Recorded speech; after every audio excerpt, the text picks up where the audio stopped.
Some faces only need to be seen once to haunt you forever. This story isn't meant to entertain, it's meant to remind you to make sure your door is locked before you go to sleep. Ominous unknown killer is still at large. After weeks of unexplained murders, the ominous unknown killer is still on the rise. After little evidence has been found, a young boy states that he survived one of the killer's attacks and bravely tells his story. "I had a bad dream and I woke up in the middle of the night," says the boy. "I saw that for some reason the window was open, even though I remember it being closed before I went to bed. I got up and shut it once more. Afterwards, I simply crawled under my covers and tried to get back to sleep. That's when I had a strange feeling, like someone was watching me. I looked up and nearly jumped out of my bed. There, in the little ray of light illuminating from between my curtains, were a pair of two eyes. These weren't regular eyes. They were dark, ominous eyes. They were bordered in black and just plain out terrified me. That's when I saw his mouth, a long, horrendous smile that made every hair on my body stand up. The figure stood there, watching me. Finally, after what seemed like forever, he said it, a simple phrase, but said in a way only a madman could speak. He said, "Go to sleep." I let out a scream. That's what sent him at me. He pulled up a knife, aiming at my heart. He jumped on top of my bed. I fought him back.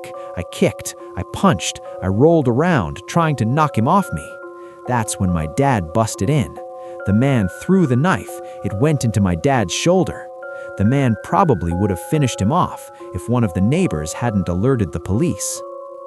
They drove into the parking lot and ran towards the door. The man turned and ran down the hallway. I heard a smash, like glass breaking.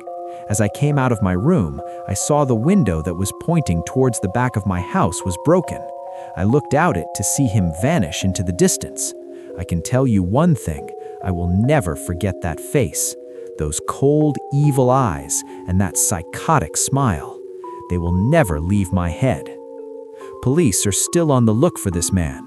If you see anyone that fits the description in this story, please contact your local police department. Jeff and his family had just moved into a new neighborhood. His dad had gotten a promotion at work, and they thought it would be best to live in one of those fancy neighborhoods. Jeff and his brother Liu couldn't complain though. A new, better house. What was not to love? As they were getting unpacked, one of their neighbors came by. "Hello," she said. "I'm Barbara. I live across the street from you. Well, I just wanted to introduce myself and to introduce my son." She turns around and calls her son over. "Billy, these are our new neighbors." Billy said hi and ran back to play in his yard. "Well," said Margaret's mom, "I'm Margaret and this is my husband Peter and my two sons Jeff and Liu." They each introduced themselves and then Barbara invited them to her son's birthday. Jeff and his brother were about to object when their mother said that they would love to. When Jeff and his family are done packing, Jeff went up to his mom. "Mom, why would you invite us to some kid party? If you haven't noticed, I'm not some dumb kid." "Jeff," said his mother, "we just moved here. We should show that we want to spend time with our neighbors. Now we're going to that party and that's final." Jeff started to talk, but stopped himself, knowing that he couldn't do anything. Whenever his mom said something, it was final. He walked up to his room and plopped down on his bed. He sat there looking at his ceiling when suddenly he got a weird feeling. Not so much a pain, but a weird feeling. He dismissed it as just some random feeling. He heard his mother call him down to get his stuff, and he walked down to get it. The next day, Jeff walked downstairs to get breakfast and got ready for school. As he sat there eating his breakfast, he once again got that feeling. This time it was stronger. It gave him a slight tugging pain, but he once again dismissed it. As he and Liu finished breakfast, they walked down to the bus stop. They sat there waiting for the bus, and then, all of a sudden, some kid on a skateboard jumped over them, only inches above their laps. They both jumped back in surprise. "Hey, what the hell?" The kid landed and turned back to them. He kicked his skateboard up and caught it with his hands. The kid seems to be about 12, 1 year younger than Jeff. He wears an Aeropostale shirt and ripped blue jeans. Well, well, well, it looks like we got some new meat. Suddenly, 2 other kids appeared. One was super skinny and the other was huge. Well, since you're new here, I'd like to introduce ourselves. Over there is Keith. They looked over to the skinny kid. He had a dopey face that you would expect a sidekick to have. And he's Troy. They looked over at the fat kid. Talk about a tub of lard. This kid looked like he hadn't exercised since he was crawling. And I, said the first kid, am Randy. Now, for all the kids in this neighborhood, there's a small price for bus fare, if you catch my drift. Liu stood up, ready to punch the lights out of the kid's eyes, when one of his friends pulled a knife on him. Tisk, tisk, tisk. I had hoped you would be more cooperative, but it seems we must do this the hard way. The kid walked up to Liu and took his wallet out of his pocket. Jeff got that feeling again. Now it was truly strong, a burning sensation. He stood up, but Liu gestured him to sit down. Jeff ignored him and walked up to the kid. Listen here, you little punk. Give back my bro's wallet or else. Randy put the wallet in his pocket and pulled out his own knife. Oh, and what will you do? Just as he finished the sentence, Jeff popped the kid in the nose. As Randy reached for his face, Jeff grabbed the kid's wrist and broke it. Randy screamed and Jeff grabbed the knife from his hand. Troy and Keith rushed Jeff, but Jeff was too quick. He threw Randy to the ground. Keith lashed out at him, but Jeff ducked and stabbed him in the arm.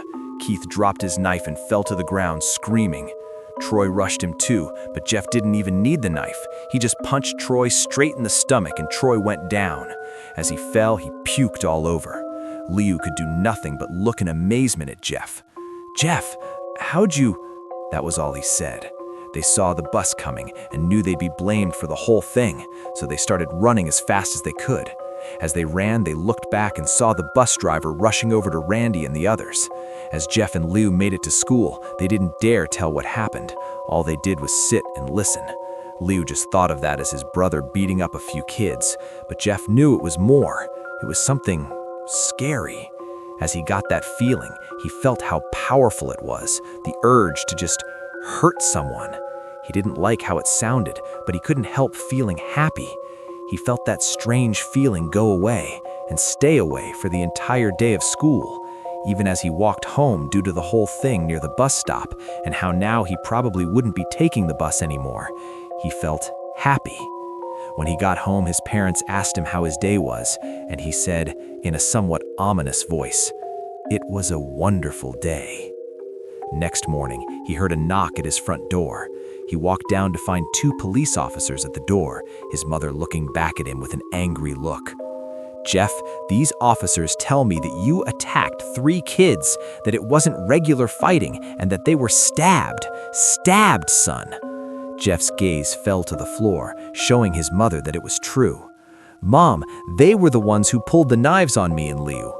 "Son," said one of the cops, "we found 3 kids, 2 stabbed, 1 having a bruise on his stomach, and we have witnesses proving that you fled the scene.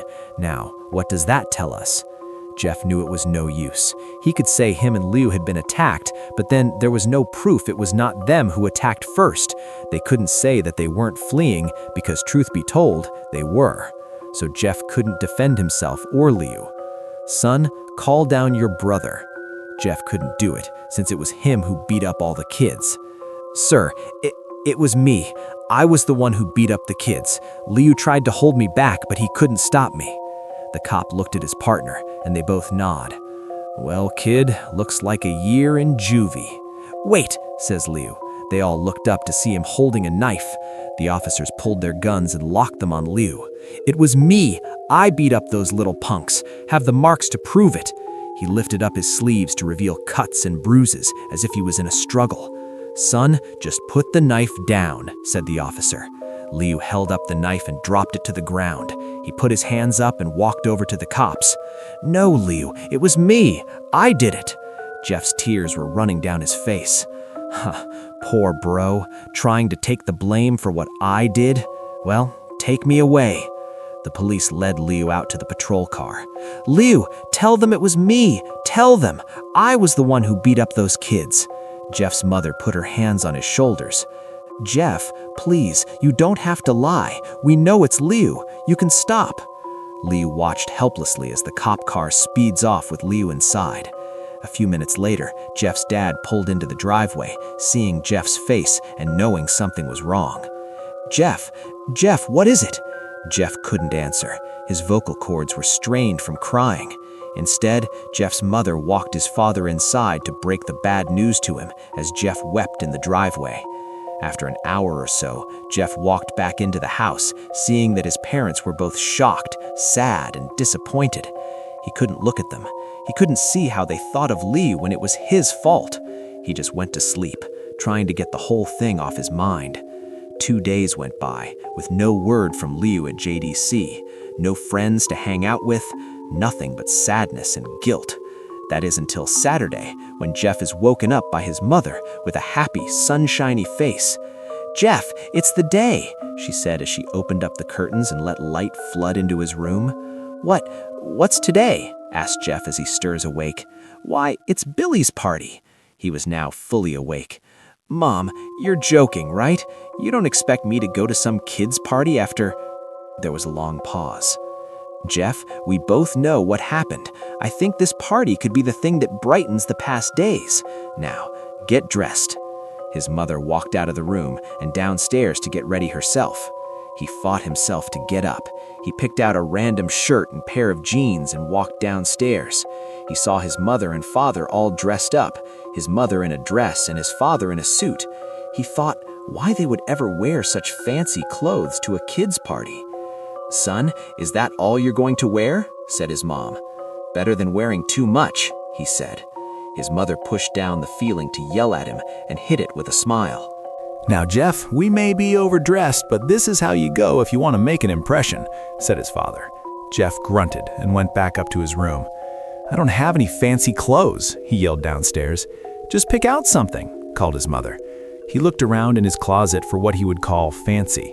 He found a pair of black dress pants he had for special occasions and an undershirt.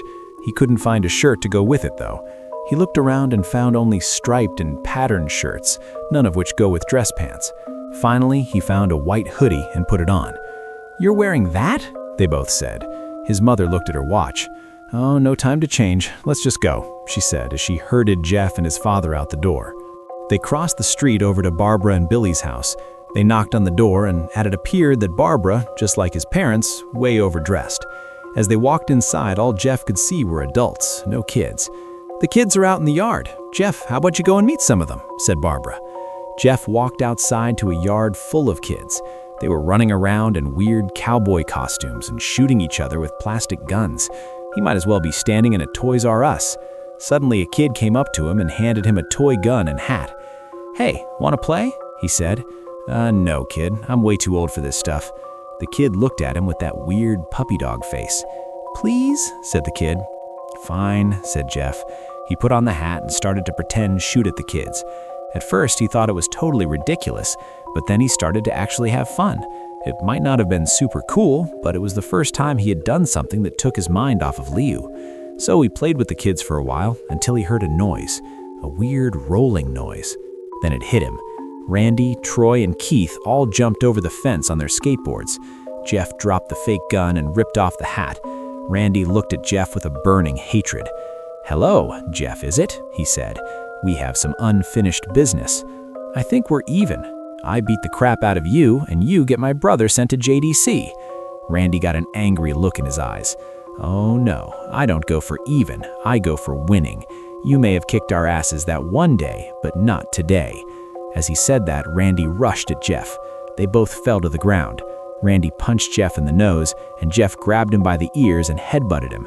Jeff pushed Randy off of him, and both rose to their feet. Kids were screaming, and parents were running out of the house. Troy and Keith both pulled guns out of their pockets. "No one interrupts or guts will fly," they said. Randy pulled a knife on Jeff and stabbed it into his shoulder. Jeff screamed and fell to his knees. Randy started kicking him in the face. After 3 kicks, Jeff grabs his foot and twists it, causing Randy to fall to the ground. Jeff stood up and walked towards the back door. Troy grabbed him. Need some help? He picks Jeff up by the back of the collar and throws him through the patio door. As Jeff tries to stand, he is kicked down to the ground. Randy repeatedly starts kicking Jeff until he starts to cough up blood. Come on, Jeff, fight me. He picks Jeff up and throws him back into the living room. Randy sees a bottle of vodka on the counter and smashes the glass over Jeff's head. Fight! He throws Jeff back into the living room. Come on, Jeff, look at me. Jeff glances up, his face riddled with blood. I was the one who got your brother sent to JDC, and now you're just gonna sit here and let him rot in there for a whole year? You should be ashamed. Jeff starts to get up. Oh, finally, you stand and fight. Jeff is now to his feet, blood and vodka on his face. Once again, he gets that strange feeling, the one in which he hasn't felt for a while. Finally, he's up, says Randy as he runs at Jeff. That's when it happens. Something inside Jeff snaps. His psyche is destroyed. All rational thinking is gone. All he can do is kill. He grabs Randy and pile drives him to the ground. He gets on top of him and punches him straight in the heart. The punch causes Randy's heart to stop. As Randy gasps for breath, Jeff hammers down on him, punch after punch. Blood gushes from Randy's body until he takes one final breath and dies. Everyone is looking at Jeff now. The parents, the crying kids, even Troy and Keith, although they easily break from their gaze and point their guns at Jeff. Jeff sees the guns trained on him and runs for the stairs. As he runs, Troy and Keith let out fire on him, each shot missing. Jeff runs up the stairs. He hears Troy and Keith follow up behind. As they let out their final rounds of bullets, Jeff ducks into the bathroom. He grabs the towel rack and rips it off the wall. Troy and Keith race in, knives ready. Troy swings his knife at Jeff, who backs away and bangs the towel rack into Troy's face. Troy goes down hard, and now all that's left is Keith. He is more agile than Troy, though, and ducks when Jeff swings the towel rack. He dropped the knife and grabbed Jeff by the neck. He pushed him into the wall. A thing of bleach fell down on top of them from the top shelf. It burned both of them, and they both started to scream. Jeff wiped his eyes as best as he could. He pulled back the towel rack and swung it straight into Keith's head. As he lay there, bleeding to death, he let out an ominous smile. "What's so funny?" asked Jeff. Keith pulled out a lighter and switched it on. "What's funny," he said, "is that you're covered in bleach and alcohol." Jeff's eyes widened as Keith threw the lighter at him. As soon as the flame made contact with him, the flames ignited the alcohol in the vodka. While the alcohol burned him, the bleach bleached his skin. Jeff let out a terrible screech as it caught on fire. He tried to roll out the fire, but it was no use. The alcohol had made him a walking inferno. He ran down the hall and fell down the stairs. Everybody started screaming as they saw Jeff, now a man on fire, drop to the ground, nearly dead. The last thing Jeff saw was his mother and the other parents trying to extinguish the flame. That's when he passed out. When Jeff woke, he had a cast wrapped around his face. He couldn't see anything, but he felt a cast on his shoulder and stitches all over his body. He tried to stand up, but he realized that there was some tube in his arm, and when he tried to get up, it fell out and a nurse rushed in. "I don't think you can get out of bed just yet," she said as she put him back in his bed and reinserted the tube. Jeff sat there with no vision, no idea of what his surroundings were. Finally, after hours, he heard his mother. "Honey, are you okay?" she asked. Jeff couldn't answer though. His face was covered and he was unable to speak. "Oh, honey, I have great news. After all the witnesses told the police that Randy confessed of trying to attack you, they decided to let Lou go." This made Jeff almost bolt up, stopping halfway, remembering the tube coming out of his arm. "He'll be out by tomorrow, and then you two will be able to be together again." Jeff's mother hugs Jeff and says her goodbyes. The next couple of weeks were those where Jeff was visited by his family. Then came the day where his bandages were to be removed. His family were all there to see it, what he would look like. As the doctors unwrapped the bandages from Jeff's face, everyone was on the edge of their seats. They waited until the last bandage holding the cover over his face was almost removed. "Let's hope for the best," said the doctor. He quickly pulls the cloth, letting the rest fall from Jeff's face. Jeff's mother screams at the sight of his face. Lou and Jeff's dad stare awestruck at his face. "What? What happened to my face?" Jeff said. He rushed out of bed and ran to the bathroom. He looked in the mirror and saw the cause of the distress. His face. It's horrible. His lips were burnt to a deep shade of red. His face was turned into a pure white color, and his hair singed from brown to black. He slowly put his hand to his face. It had a sort of leathery feel to it now. He looked back at his family, then back at the mirror.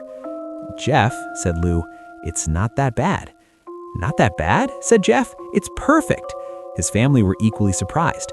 Jeff started laughing uncontrollably. His parents noticed that his left eye and hand were twitching. Jeff, are you okay?" "Okay? I've never felt more happy." "Look at me. This face goes perfectly with me." He couldn't stop laughing. He stroked his face, feeling it, looking at it in the mirror. What caused this? Well, you may recall that when Jeff was fighting Randy, something in his mind, his sanity, snapped. Now he was left as a crazy killing machine. That is, his parents didn't know. "Doctor," said Jeff's mom, "is my son all right, in the head?" "Oh yes, this behavior is typical for patients that have taken very large amounts of painkillers. If his behavior doesn't change in a few weeks, bring him back here and we'll give him a psychological test." "Oh, thank you, doctor." Jeff's mother went over to Jeff. "Jeff, sweetie, it's time to go." Jeff looks away from the mirror, his face still formed into a crazy smile. "'Kay, mommy." His mother took him by the shoulder and took him to get his clothes. "This is what came in," said the lady at the desk. Jeff's mother looked down to see the black dress pants and white hoodie her son wore. Now they were clean of blood and now stitched together. Jeff's mother led him to his room and made him put his clothes on. Then they left, not knowing that this was their final day of life. Later that night, Jeff's mother awoke to a sound coming from the bathroom. It sounded as if someone was crying. She slowly walked over to see what it was.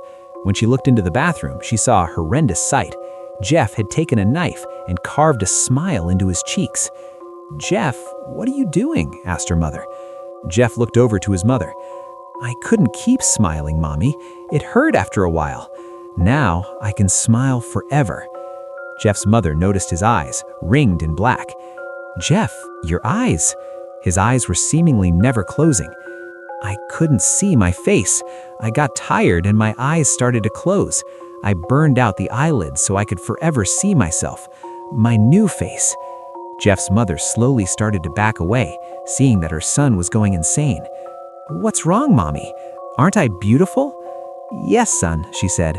"Yes, you are. Let me go get Daddy so he can see your face." She ran into the room and shook Jeff's dad from his sleep. "Honey, get the gun, She stopped as she saw Jeff in the doorway, holding a knife. "Mommy, you lied." That's the last thing they hear, as Jeff rushes them with the knife, gutting both of them. His brother Lou woke up, startled by some noise. He didn't hear anything else, so he just shut his eyes and tried to go back to sleep. As he was on the border of slumber, he got the strangest feeling that someone was watching him. He looked up before Jeff's hand covered his mouth. He slowly raised the knife, ready to plunge it into Lou. Lou thrashed here and there, trying to escape Jeff's grip. "Shh, just go to sleep." And that's the end of the story. If it made your skin crawl, then you were listening closely. Leave a like if you enjoy dark, disturbing stories, and subscribe for more nightmares like this. Until next time, sleep well.